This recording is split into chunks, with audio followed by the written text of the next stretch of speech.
أعوذ بالله من الشيطان الرجيم నేను శపించబడిన బహిష్కరించబడిన శైతాన్ నుండి రక్షణ పొందటానికి అల్లాహ్ శరణు వేడుకో. ومن قوم موسى أمة يهدون بالحق وبه يعدلون మరియు మూసా జాతి వారిలో సత్యం ప్రకారమే మార్గదర్శకత్వం చూపుతూ మరియు దాని సత్యం ప్రకారమే న్యాయం చేసే ఒక వర్గం వారు ఉన్నారు.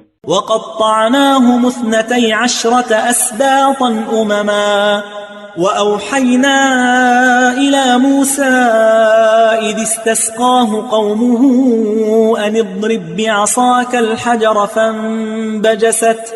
فانبجست منه 12 عينا قد علم كل أناس مشربهم وظللنا عليهم الغمام وأنزلنا عليهم المن والسلوى كلوا من طيبات ما رزقناكم وما ظلمونا ولكن كانوا أنفسهم يظلمون.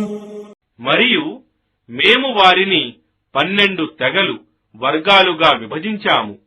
మరియు మూసా జాతి వారు అతనిని నీటి కొరకు అడిగినప్పుడు మేము అతనిని నీ చేతికర్రతో రాయిపై కొట్టు అని ఆజ్ఞాపించాము. అప్పుడు దాని నుండి 12 ఊటలు ప్రవహించసాగాయి. అప్పుడు ప్రతి తెగవారు తాము నీళ్లు తీసుకునే స్థలాన్ని తెలుసుకున్నారు. మరియు మేము వారిపై మేఘాల ఛాయను కల్పించాము. మరియు వారి కొరకు మన్ మరియు సల్వాలను దింపాము. మేము మీకు ప్రసాదించిన పరిశుద్ధమైన పదార్థాలను తినండి అని అన్నాము. మరియు వారు మాకు అన్యాయం చేయలేదు, కాని తమకు తామే అన్యాయం చేసుకున్నారు.